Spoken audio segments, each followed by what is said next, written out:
The message today is this: expectation is learned. Expectation is learned. And sadly, I'm going to say this: the church has watered down the gospel so much that no one expects anything from it.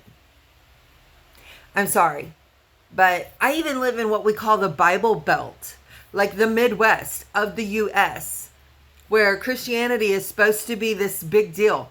But Christianity that I see, unfortunately, is not the gospel as spoken by the disciples, as spoken by these apostles, these prophets, this Jesus Christ, the anointed one. So come against me if you want. It's time for a revolution. It is time for a spiritual awakening. It is time to raise our expectations. What you expect to happen probably will. And your power in your words is so strong that you don't even realize. This book says that there is life and death in the power of this tongue. I was reading this book several years ago, and I bought another copy of it here recently. This is like from the 70s revival in Indonesia. Now, I will not read it to you because I don't want to infringe on the copyright in any way, but this is Mel Tari who wrote this, and I fully recommend it. I do fully recommend it. There's a hardback copy. It was the first one I read, but it's in paperback too. Amazon, wherever you want to get it. Any good bookstore that carries older things also. But there's this Indonesian revival, and there's just the way he words this is so great. These missionaries bring this little black book, and they're reading out of it, and he says, "We weren't educated like those in other countries. We didn't know any better but to believe it. We didn't know any better. We just believed it." Now, if you could pick this book up, stop with the expectations that you pick this book up, this holy, sacred book, and read it with eyes afresh, thoughts anew. Read it with expectation, just like these folks did. Read it with expectation. Wipe your mind clean with a fresh slate. Like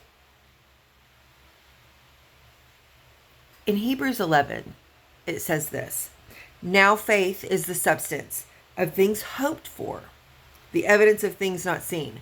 Like, be healed with faith means you're healed. It's the very substance of the thing you hope for. It's the evidence, the proof of things not seen. Your faith is the proof of the things you haven't seen yet. Isn't that enough? Yeah, it is. And the power of your words.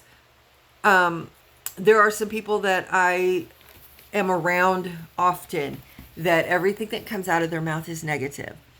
Sometimes we are around people not by choice, and all we can do is stand there and go, uplift. Okay, hey, how about we uplift? We don't tear down. Uplift, don't tear down. Uplift, don't tear down. Let's not speak that. But some folks don't want to know, don't want to hear, don't want to change. But my atmosphere can change. My actions can change. My thoughts can change. This is the Jesus that said, "Ask and it shall be given you. Seek and you shall find. Knock and it shall be open to you." How? Because you believe it. Faith. This is the Jesus that said, "Come follow me." Drop what you're doing. Let's come do this. But we're too busy holding on so tightly to whatever it is we're doing, whatever it is we're involved in, whoever's around, that we won't let go and let God do what he wants to do. And probably because we don't believe he'll do it. Or we think he can, but will he? Will he for us? Matthew 6:33 says this, but seek ye first the kingdom of God and his righteousness, and all these things shall be added unto you. Did you know that Abraham's faith was counted as righteousness? Not his actions, not his words, not his works, his faith. The way he believed was his righteousness in the eyes of God.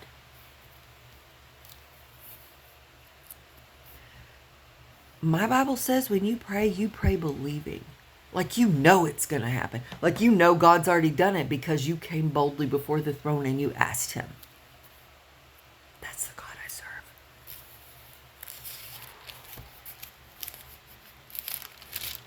So good. This is the God.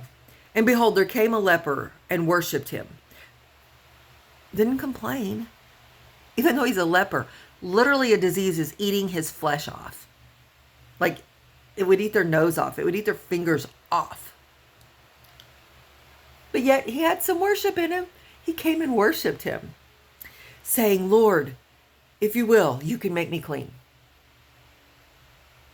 And this is the Jesus. This is the Jesus that we serve. And Jesus put forth his hand and touched him. What?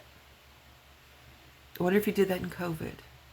Well, yes. Yes, he did.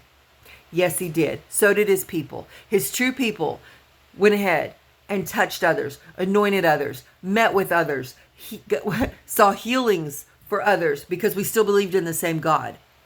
Not from 6 feet away, not from different places, not from... Sorry. Fear is not my Lord. And Jesus put forth his hand and touched him, saying, I will. Be thou clean. And immediately his leprosy was cleansed. You know, that's the start of Matthew 8. I strongly suggest that you continue reading it because it's miracle after miracle after miracle after miracle after miracle after a miracle. That's a day in the life of Jesus. Jesus. And we're supposed to have the mind of Christ. We're supposed to think like him, be like him. We were created in their image. Greater works, greater things shall you do. Your expectation is learned.